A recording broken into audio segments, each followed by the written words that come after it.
Welcome everyone to the Tool Workshop session of Module 2. We're focusing on community health assessment and improvement.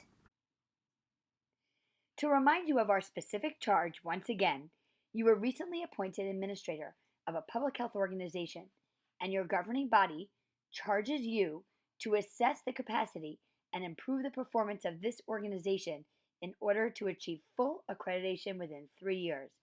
We now have 75 days left on our timeline to produce a credible plan to achieve this goal. Tools this week focus on community health indicators and the criteria of a meaningful indicator and data synthesis and prioritization decision methods. We'll turn back to 2 of the case studies that we've already looked at this module.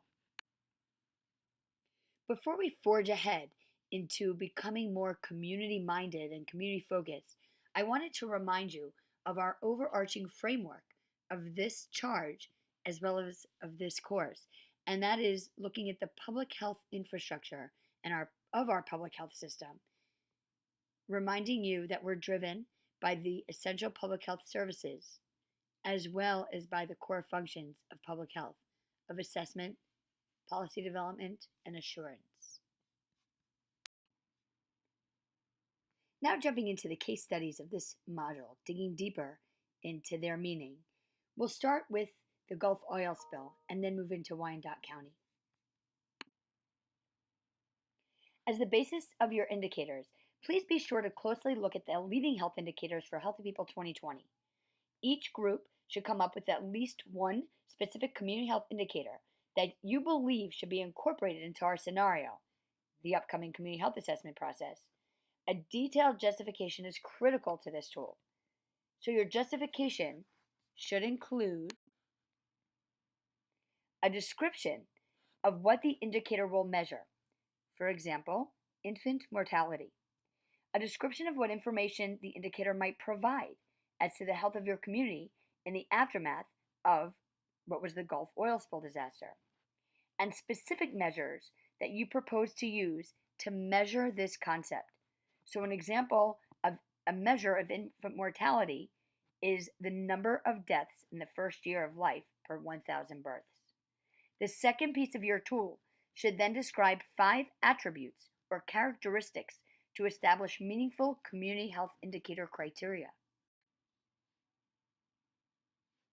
Let's look a little more closely at Healthy People 2020 leading topic areas and indicators. Some of these may be very relevant to assessing the aftermath of the Gulf oil spill. Do any jump out to you on this list? However, what other indicators, at least one, can your group add that would specifically tailor the assessment to the specific health issues that were caused directly and maybe indirectly by the spill? I just wanted to mention and point out that since we're in the year 2019, Healthy People 2030 is under development, and you're actually able to get involved. I also wanted to point out that if you see in the upper right-hand corner here, the most recent meeting was canceled because of the government shutdown. In our live session of Module 1, we talked about how a government shutdown affects our federal public health infrastructure. This is one example. Once your group has agreed on a community health issue specific indicator, next, develop criteria to rate or evaluate the proposed indicator. Propose a list of the 5 most important attributes for an indicator of community health status. For example, what makes one indicator more meaningful and useful than another? The tool is your indicator, along with this list of 5 criteria for community health indicators. Be sure to upload this tool onto the respective group discussion board, as per always. Here's some criteria for you to review as you go through this process. Here's a list of examples from a technical aspect. And from a community perspective, determining if the indicator is meaningful, relevant, and actionable. Is it valid and accurate? It should be stable, reliable, and timely, as well as outcome-oriented. and of course representative.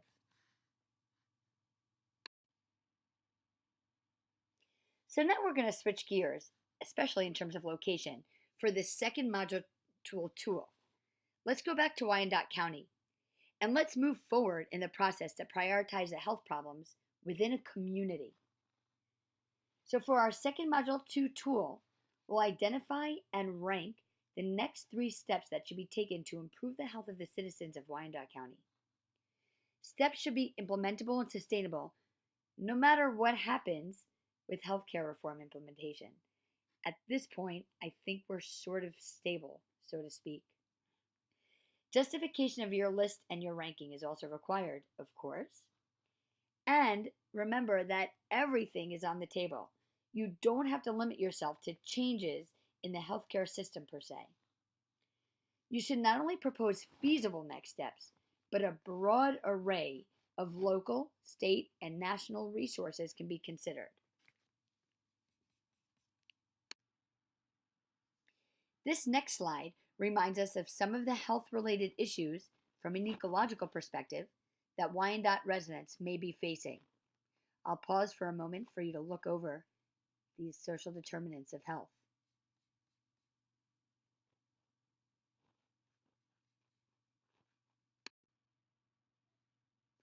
And here are some potential interventions.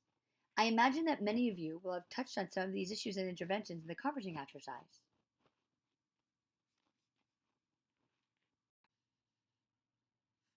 There are multiple health issues in need of intervention in this community. So where do we start? Size, seriousness, intervention, effectiveness, and feasibility certainly serve as useful guiding principles when prioritizing health problems. And fortunately, we have some evidence-based strategies that can serve to guide us through a rigorous prioritization method. With your teams, please review these following slides and select which method your team will use to prioritize these 3 health issues in Wyandotte County. Let's get started with the first method that we'll propose, the 3-round multi-voting method. Step 1, fill in items to be prioritized under the health indicator column. Step 2, conduct 3 rounds of voting where every group member weighs in.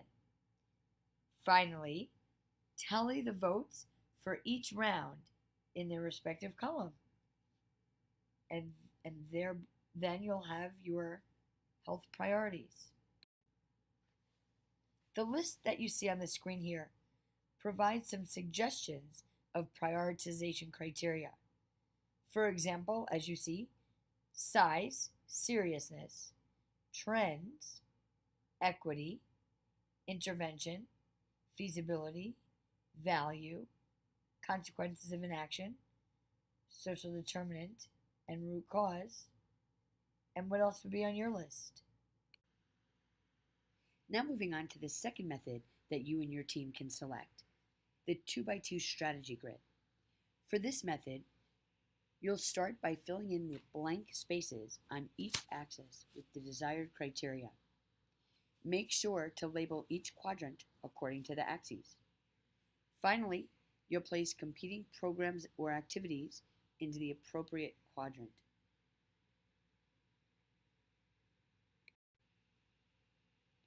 Here's an example of how to use this tool if you choose severity and prevalence as your criteria.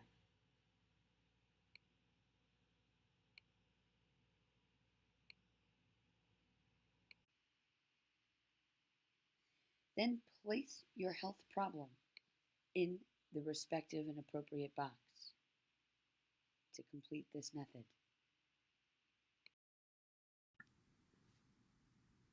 Finally, within each quadrant, to compare and then prioritize each health issue, you can plot directly within the quadrant, as you see here. And this fully completes the 2x2 strategy grid. The third method that we're proposing is called the criteria matrix. Let's go back a few slides to where we observed some examples of criteria that we can study.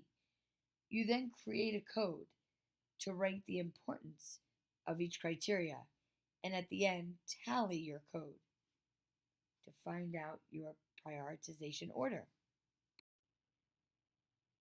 You may use a blank table like this to conduct your criteria matrix method.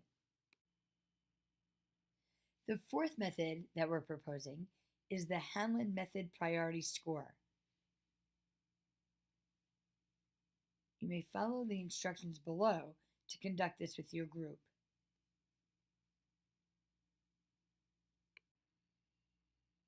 And some more specific instructions in case your group decides to use this Hanlon method.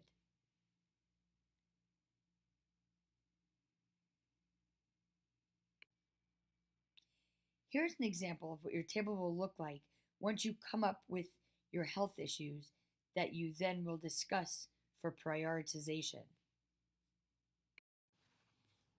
And our final proposed method is a prioritization matrix, one of the most commonly used tools in identifying priorities, and can help if there are especially difficult priorities to choose from, or if an organization or community is restricted to only one priority health issue.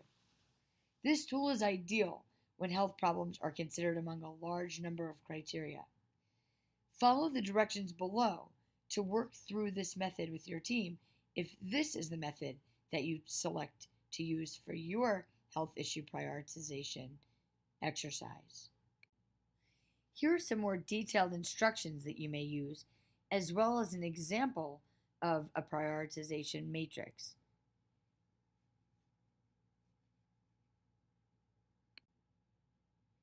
Here's what the table will look like once you've identified the health issues that you plan to prioritize. And then the attributes will be given a score and tallied at the end. After your team has determined the prioritization method that you prefer to use and arrived at a common short list of 3 possible next steps for Wyandotte County, work through this method as a team to determine your priorities. On the respective discussion board, you'll post 1. The 3 top health issues that your group decided to prioritize, and 2.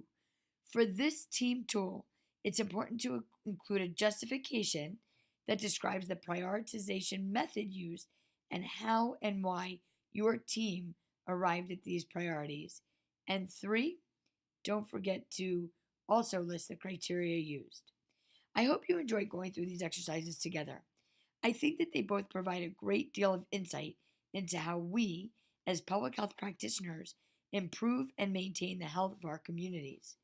I look forward to seeing what you come up with. Thank you.